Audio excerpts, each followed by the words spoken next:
Assalamualaikum warahmatullahi wabarakatuh. Baiklah mahasiswa, Ibu akan menjelaskan tentang penilaian acuan patokan dan penilaian acuan normatif yang disingkat dengan PAP dan PAN. Nah, perlu Anda ketahui apa sebenarnya hakikat dari PAP dan PAN. Marilah kita mulai membuka bahwa penilaian hasil belajar itu dapat dilakukan oleh guru dengan dua cara, yaitu dengan menggunakan penilaian acuan patokan dan penilaian acuan normatif. Nah, penilaian acuan normatif itu biasanya lebih mengacu pada tujuan instruksional yang harus dikuasai. Jadi, si guru memiliki kriteria-kriteria kelulusan atau indikator-indikator kelulusan yang harus dicapai oleh siswa. Misalnya, si guru itu menetapkan bahwa nilai batas lulus adalah 80. Nilai batas lulus adalah 85. Sehingga siswa yang tidak memiliki nilai di atas nilai tersebut, maka siswa tersebut dinyatakan belum menyelesaikan hasil belajarnya dengan baik.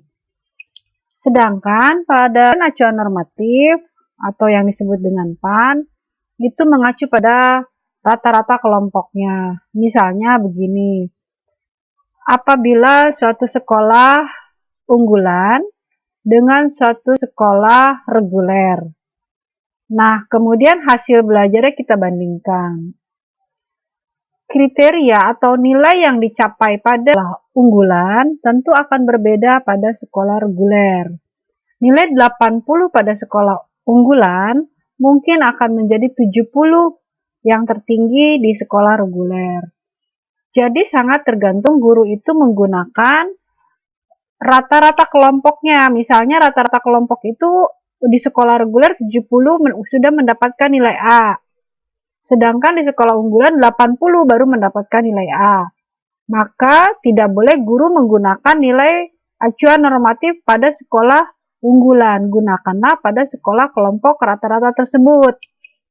Jadi menggunakan standar 70 sudah mendapatkan nilai A.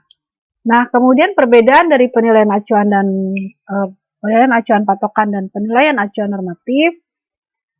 Pada tujuan penilaian acuan patokan dan acuan normatif ini, contohnya tadi yang sudah Ibu terangkan, bahwa siswa itu harus menampilkan suatu bentuk tarian dengan irama dan ekspresi yang tepat. Jadi, kalau belum ada siswa yang dapat menarikan tarian dengan irama dan ekspresi yang tepat, maka siswa itu belum lulus. Kemudian indikator yang kedua misalnya, siswa harus hafal urutan tarian, tanpa melihat apakah siswa ini sudah sesuai dengan irama atau ekspresi. Tetapi yang dinilai hanyalah menghafal urutan tarian. Maka, penilaian acuan patokan harus mengacu pada ini. Salah satu. Atau mengacu pada menampilkan suatu bentuk tarian. Jadi, hanya satu kriteria yang dipatok oleh gurunya harus mendapatkan skor 80 misalnya, atau skor 70 pada penampilan satu bentuk tari atau hafalan urutan tarian. Misalnya seperti itu ya. Jadi siswa harus dapat mencapai standar kelulusan yang sudah ditetapkan tadi oleh guru.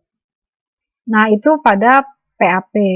Kemudian pada PAN, tidak demikian, karena siswa dalam satu kelompoknya tersebut akan berbeda dengan siswa di kelompok yang lain.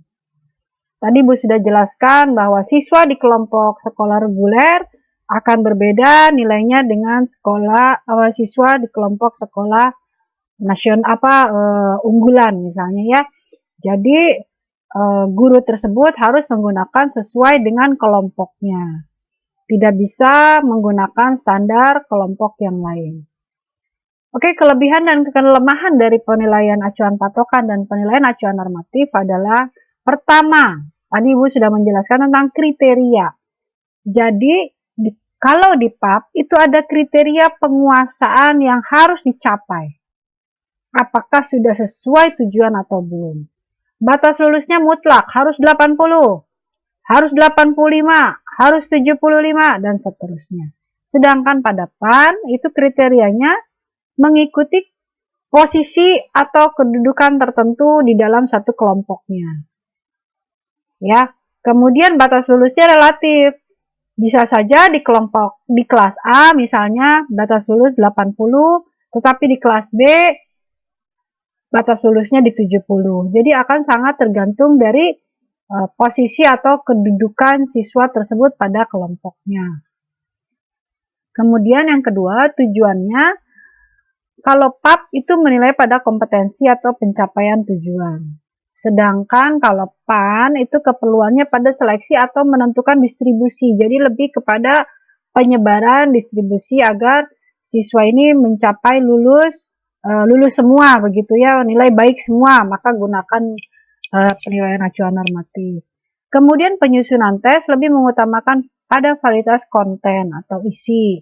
Nanti akan diterangkan pada pertemuan berikutnya, materi validitas.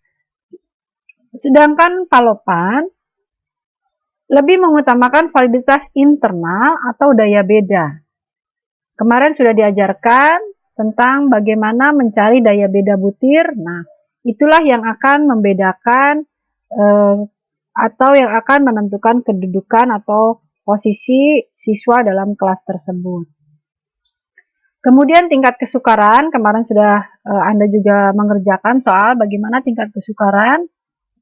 Maka soal sedang itu akan banyak pada penilaian acuan normatif.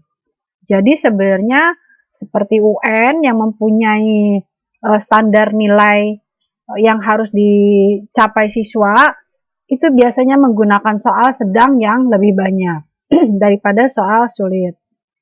Tetapi pada PAN tingkat kesukarannya itu lebih kepada prediksi batas lulus. Misalnya 70 ini siswa harus lulus karena si guru bisa memprediksi bahwa sekolah ini hanya bisa mampu untuk batas lulusnya itu untuk nilai 70.